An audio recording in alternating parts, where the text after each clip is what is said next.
Hi guys, welcome to my YouTube channel. This is a to life and myself Ammu. അപ്പോൾ ഇന്നത്തെ എൻ്റെ video എന്ന് പറയുന്നത് ഇന്നൊരു ദിവസം ഞാൻ എന്തൊക്കെയാണ് കഴിക്കുന്നത്, what I eat in A day ആണ്.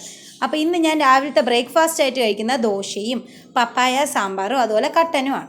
അപ്പോൾ നമുക്ക് ആദ്യം കട്ടൻ ഇട്ടു, തിളച്ചതിന് ശേഷം നമുക്ക് ഈ കട്ടൻ സെപ്പറേറ്റ് ചെയ്യാം. ഈ കട്ടൻ സെപ്പറേറ്റ് ചെയ്ത് ചെയ്യുന്ന സമയം കൊണ്ട് ആ പപ്പായ സാമ്പാർ ഇരുന്നൊന്ന് ആറട്ടെ. അത് കഴിഞ്ഞിട്ട് നമുക്ക് ആ കുക്കർ തുറന്ന് നോക്കിയപ്പോൾ അതെല്ലാം വെന്തിട്ടുണ്ട്. നമുക്കിനി ഇതൊരു ബൗളിലാക്കിയിട്ട് നമുക്ക് ഫുഡ് കഴിക്കാം. അപ്പോൾ ഇതാണ് ഇന്നത്തെ ബ്രേക്ക്ഫാസ്റ്റ് എന്ന് പറയുന്നത്.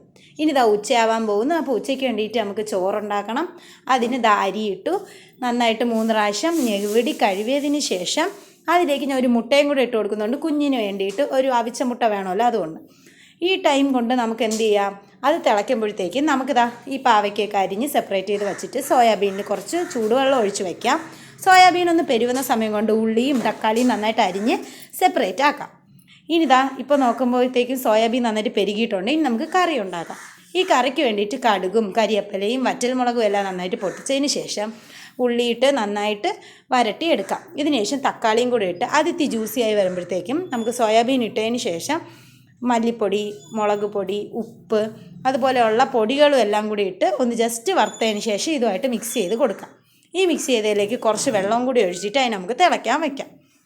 ഈ തിളയ്ക്കുന്ന സമയം കൊണ്ട് നമുക്കടുത്ത് എന്ത് ചെയ്യാം, നേരത്തെ അരിഞ്ഞ് വെച്ച പാവയ്ക്ക എടുത്ത് വിഴുക്ക് വരട്ടാം. ഞങ്ങളുടെ നാട്ടിൽ പാവയ്ക്ക എന്നാണ് പറയണേ. ഇനി നിങ്ങളവിടെ എന്താണെന്ന് എനിക്കറിയില്ല, വേറെ വല്ല പേര് വേണമെങ്കിൽ കമൻറ്റ് ചെയ്യാം. എന്നിട്ട് നമുക്കടുത്ത് അത് റെഡിയാവുന്ന സമയത്ത് നമുക്കടുത്ത് ഇതിനെ ഊറ്റാം, ചോറ് ഊറ്റാൻ വേണ്ടിയിട്ട് നമുക്ക് അതെടുത്ത് ഞാൻ കൊണ്ടുവച്ചു. അതിൽ കുറച്ച് വെള്ളവും കൂടി ഒഴിച്ച് മിക്സ് ചെയ്തതിന് ശേഷം ചോറ് നന്നായിട്ട് ഊറ്റുന്നുണ്ട്. ചോറ് ഊറ്റിയതിന് ശേഷം അതിൽ നിന്ന് ആ മുട്ട എടുത്ത് മാറ്റുന്നുണ്ട് കുട്ടിക്ക് രാത്രി കൊടുക്കാൻ വേണ്ടിയിട്ട്.